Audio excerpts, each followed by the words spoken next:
2024 का लोकसभा चुनाव भाजपा की विदाई का चुनाव है। भाजपा वालों की गोदी में बैठ के बोल रहे हैं, इसलिए भाजपा की भाषा बोल रहे हैं।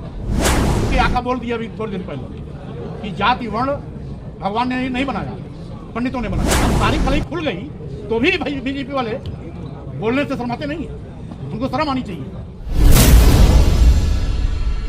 देश के आदिवासियों, दलितों, पिछड़ों को भारतीय संविधान के तहत बाबा साहब डॉक्टर अम्बेडकर ने आरक्षण का अधिकार दिया है। संविधान की शपथ लेने वाले संवैधानिक पदों पर बैठे हुए माननीय प्रधानमंत्री और माननीय मुख्यमंत्री गण के नेतृत्व में आज आरक्षण का गला घोटा जा रहा है। अनुसूचित जात, अनुसूचित जनजात और पिछड़ों के आरक्षण खत्म किए जा रहे हैं।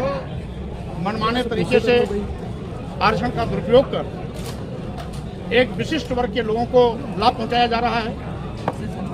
अभी अभी लिटरल एंट्री के नाम पर 340 IAS कैडर के अधिकारियों का चयन हुआ, जिसमें एक भी ST, SC, OBC नहीं है।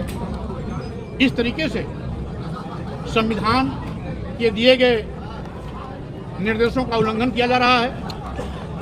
वोट लेने के लिए हिंदू कहकर के भारतीय जनता पार्टी के लोग सबका वोट तो लेना चाहते हैं, लेकिन वोट लेने के बाद, सत्ता में जाने के बाद सत्ता का दुरुपयोग कर इन्हीं तथाकथित हिंदू कहे जाने वाले आदिवासी, दलित और पिछड़ों के अधिकारों को छीनने में लग जाते हैं, आरक्षण को खत्म करने में लग जाते हैं। आज इस देश में भारतीय जनता पार्टी फिर से यथास्थित बात पैदा करना चाहती है।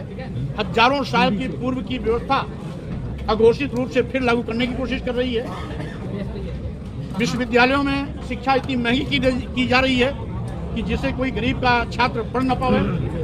यानी ग्रामीण क्षेत्रों से आने वाले SC, ST, OBC किसी भी वर्ग का छात्र या छात्रा उच्च शिक्षा न ले सके, इस बात की सरकार की कोशिश है। नई शिक्षा नीति गरीबों के बेटियों और बेटों को शिक्षा से वंचित करने के लिए बनाई गई है। और आज सारे सरकारी संस्थान अपने चहेते उद्योगपतियों अदानी और अंबानी के हाथ कौड़ियों के भाव बेचा जा रहा है, जिससे नौजवानों के सामने सरकारी नौकरी का खतरा आ गया है। आज तमाम ऐसी समस्याएं हैं जिसको हम गंभीरता के साथ इन मुद्दों पर सड़क पर भी जाएंगे। और आज सबसे बड़ी समस्या, माननीय सर्वोच्च न्यायालय के कई बार निर्देश दिए जाने के बावजूद भी जातिवार जनगणना कराने से सरकार कतरा रही है। यही भारतीय जनता पार्टी जब विपक्ष में रहती है तो जाति जनगणना की बात करती है, मांग उठाती है, सत्ता में आती है तो जाति जनगणना कराने से कतराती है। यहाँ तक कि पूर्व में कांग्रेस भी जब विपक्ष में रहती है तो जाति जनगणना करने से कतराती है, और सत्ता में आने पर जाति जनगणना से कतराती है, विपक्ष में आने पर जाति जनगणना की मांग करती है। तो ये दोहरा चरित्र खत्म होना चाहिए। गोपीनाथ मुंडे जी ने भी ये मांग बहुत पहले 2010 में की थी, 11 में। उसके बाद राजनाथ जी ने 2019 लोकसभा चुनाव के पहले कहा था कि जाति जनगणना हम कराएंगे।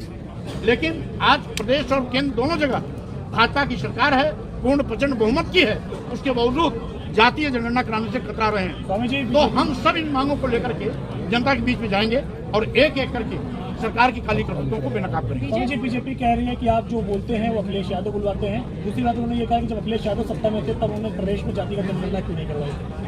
पहली बात तो जब माननीय सर्वोच्च न्यायालय जनगणना की बात करती है तो केंद्र सरकार द्वारा जब जाति जनगणना होती है 1872 से जाति जनगणना शुरू हुई, 1931 में अंतिम जाति जनगणना हुई, 1931 के बाद आज तक जाति जनगणना नहीं हुई।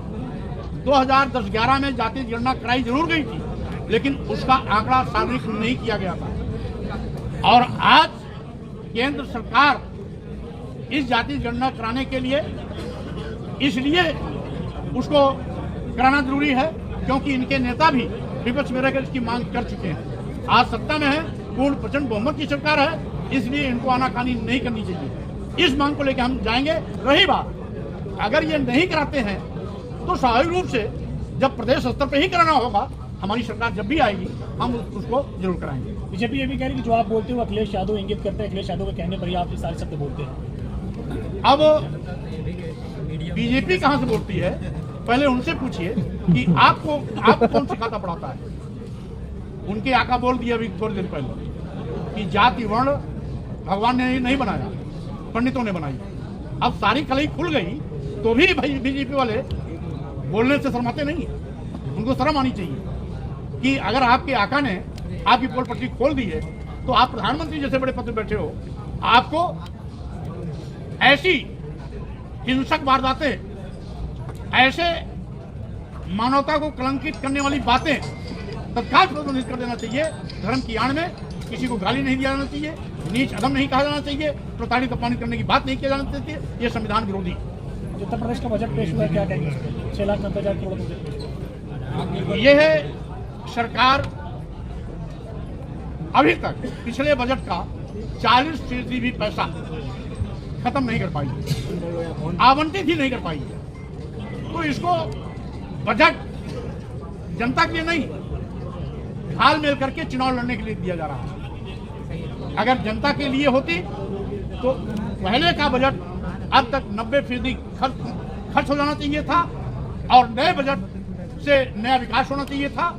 इनका पुराना बजट ही पूरा का पूरा डंप पड़ा हुआ है, तो नए बजट की आवश्यकता ही नहीं। कांग्रेस के राष्ट्रीय अध्यक्ष ने कहा है कि 2024 में हम सरकार बनाएंगे और तमाम सारे गठबंधन के सहयोगी भी इसमें आएंगे। सपा को भी कहा गया कि जब ट्रेन चलेगी तब सपा भी शायद उसमें शामिल हो। कुल मिला के 2024 का लोकसभा चुनाव भाजपा की विदाई का चुनाव होगा। हम लोग कांग्रेस के साथ शामिल होंगे, गठबंधन में कांग्रेस के साथ शामिल होंगे। हमने कहा 2024 भाजपा की विदाई का चुनाव होगा।